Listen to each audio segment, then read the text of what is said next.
ખાસ કરીને જે વાત કરવાની છે હાલના હવામાનની, જોવા જઈએ તો અત્યારે જેવી રીતે હવામાન છે એકંદરે ખુલ્લું થઈ રહ્યું છે, 500 એચપીએ લેવલે જે વાદળો છવાયેલા હતા છેલ્લા 2 દિવસની અંદર પવનની ઝડપ વધી છે, એટલે કે જે 25 થી લઈને 30 કિલોમીટર પ્રતિ કલાકની ઝડપ જે પવનની હતી એની જગ્યાએ અત્યારે 35 થી લઈને 40 કિલોમીટર પ્રતિ કલાકની ઝડપે પવન ફૂંકાઈ રહ્યા છે, જેને કારણે જે 500 એચપીએ લેવલે જે વાદળો હતા એ પણ હટવાનું ચાલુ થયું છે અને હવે ધીમે ધીમે આકાશ છે એ ખુલ્લું થતું જાય છે. ટેમ્પરેચર છે એ પણ વધી રહ્યું છે, લગભગ હવે આવનારા 1 થી 2 દિવસની અંદર તાપમાન છે એ 40 ડિગ્રીને પાર કરે તેવી પણ શક્યતાઓ છે. પણ ખાસ જોવાનું એ છે કે જેવી રીતે આપણે મે મહિનાના છેલ્લા અઠવાડિયાની અંદર અનેક જગ્યાએ પ્રી મોન્સૂન એક્ટિવિટીના વરસાદો જોયા, અમુક જગ્યાએ અતિ ભારે વરસાદો પણ નોંધાયા, એવી જ રીતે આપણે ઘણા સમયથી જે એક અનુમાન આપતા હતા એ મુજબ જૂન મહિનાના પહેલા અઠવાડિયામાં પણ ફરીથી પ્રી મોન્સૂન એક્ટિવિટી થાય તેવી શક્યતાઓ છે, જેમાં ખાસ કરીને 2, 3 અને 4 તારીખ એટલે કે 2 જૂન, 3 જૂન અને 4 જૂન એમ 3 દિવસ સુધી રાજ્યના અલગ અલગ વિસ્તારોની અંદર પ્રી મોન્સૂન એક્ટિવિટીના ઝાપટાઓ જોવા મળે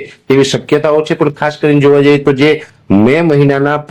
છેલ્લા અઠવાડિયામાં જે અતિ ભારે વરસાદો હતા એ પ્રકારના અતિ ભારે વરસાદો નહીં હોય, પણ હળવા છૂટાછવાયા ઝાપટાઓ છે એ ચોક્કસથી નોંધાશે અને જેમાં પણ વિસ્તારો પણ ખૂબ ઓછા હશે. ખાસ કરીને વિસ્તારની વાત કરવા જઈએ તો જે દક્ષિણ ગુજરાતના વલસાડ, નવસારી, ડાંગ એ સાથે છોટાઉદેપુર અને રાજપીપળા જેવા વિસ્તારો છે એમાં આ પ્રી મોન્સૂન એક્ટિવિટીના ઝાપટાઓ જોવા મળી શકે. સૌરાષ્ટ્રની અંદર બોટાદ, ભાવનગર, અમરેલી, ગીર સોમનાથ અને જુનાગઢ જેવા વિસ્તારો છે એમાં પણ છૂટાછવાયા પ્રી મોન્સૂન એક્ટિવિટીના ઝાપટાઓ છે એ જોવા મળી શકે છે. એ વિસ્તારોને બાદ કરતા ઓલ ઓવર જે બીજા વિસ્તારો છે તેનું હવામાન એકંદરે ખુલ્લું રહેશે, તેમાં કોઈ અત્યારે હાલ વરસાદની શક્યતાઓ નથી. એટલે ખાસ કાળજી એ રાખવાની છે કે જે અત્યારે આપણે ઉનાળુ પાકનું જે હાર્વેસ્ટિંગ ચાલુ હોય જેને સાચવવાનું હોય એ સાચવવાની કાળજી રાખવાની છે. આટલા વિસ્તારોની અંદર હજુ પણ 2 થી લઈ અને 4 જૂન વચ્ચે પ્રી મોન્સૂન એક્ટિવિટી જોવા મળે તેવી શક્યતાઓ છે. એ સાથે પવનની ઝડપ છે એ પણ સામાન્ય કરતા અત્યારે વધારે જોવા મળી રહી છે અને આગળના દિવસમાં પણ પવનની ઝડપ છે એ આપણે સામાન્ય કરતા વધુ જોવા મળે